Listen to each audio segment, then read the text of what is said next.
to listen to me. I'm going to say this again. I did not have sexual relations with that woman, Miss Lewinsky. Well, that was President Bill Clinton 16 years ago, addressing the American public about his affair with then intern Monica Lewinsky. Of course, what he said was not true.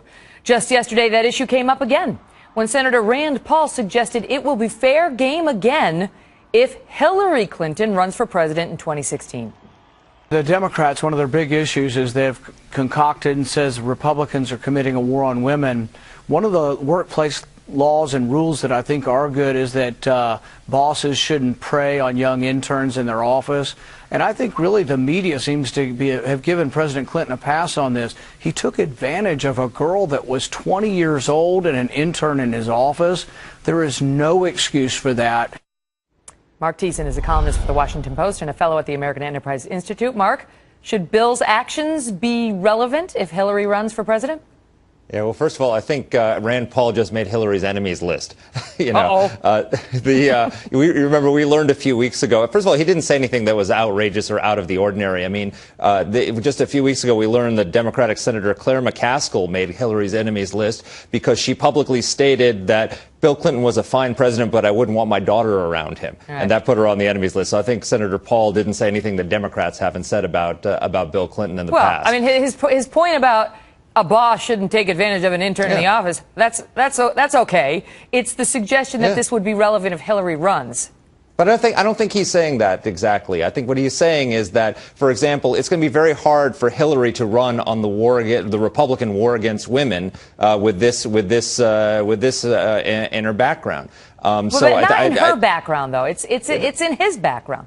Though that's exactly right. No, but look, she's not going to get defined by his actions, and she shouldn't be. Look, nobody votes for the first spouse. They vote for the president. So she's going to be running on her own record, and that's quite frankly what she ought to be worried about. She ought to be a lot more worried about Benghazi than she is worried about Bubba. She needs to be a lot more worried. But is this relevant at all? I mean, do you think that the Lewinsky affair and, you know, Bill Clinton's lying about it will come back to haunt her in any way if she decides to run?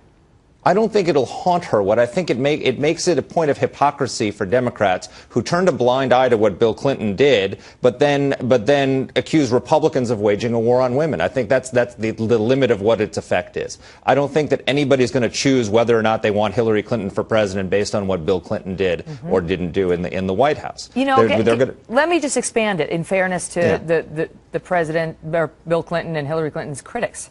Because it wasn't just Monica Lewinsky. I mean, that was from what we understand, a consensual relationship. And, I mean, it was obviously problematic for many reasons, but it was consensual. But he was accused by Paula Jones, by Juanita Broaddrick, of non-consensual sexual behavior. He denied it. But in the Paula Jones case, they settled out of court. He said he did it for nuisance reasons and so on. All that, you know, is that going to get dredged back up, Mark? Or do you think, as some have suggested, if they do that, to talk about war on women and how certain, you know, men act, it's going to backfire on the critics because Bill Clinton now has a 71% approval rating. Yeah, I mean, I hope that it doesn't all get dredged back up because, quite frankly, I don't want to relive it all. I mean, the 1990s, the whole wars of the 1990s were terrible. But if we were going to go back to the 1990s, what we ought to be focusing on as conservatives is Hillary Care, which is the real precursor to Obamacare. I mean, she's got her own swirl of scandals around her and controversies that we really don't need to be focusing on Bill Clinton's scandals. There's plenty of she's a target-rich environment. We don't need to go focusing on Bill Clinton. You want to look for the war on women in the 1990s? Let's talk about high-waisted mom jeans, okay? They were not right. Right, there was a lot that was not right about the 1990s. Right, like huge triangle earrings. Okay, see you soon. Thanks, Megan.